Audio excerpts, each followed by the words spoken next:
नमस्कार भावना, तुमच्या सगळ्यांचं आपल्या युट्यूब चॅनलला स्वागत आहे. मी तुमचा लाडका विक्की भालेराव. तर आज आपल्यापाशी परत 10-15 प्लेट पोहे उरले होते. तर मी आज परत ते घेऊन आलो शनी मंदिरापाशी.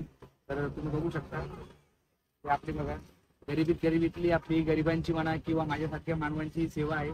तर आता आपण हे सगळे इथं जे आपले माझे जे बंधुप्रेमी जे बसलेले आहेत, माझे सगळे माझे जे थोरवंत, तर त्यांना आज आपण हे पोहे वाटणार आहोत. तरी पण भावांनो, तुमच्यापाशी पण आता काही कुठलाही अन्नाचा एक कणही जर कधी उरला असेल तर नक्कीच कोणाच्या पोटामध्ये जाऊ देत जा. तर भावांनो, चला बघू आता आपण.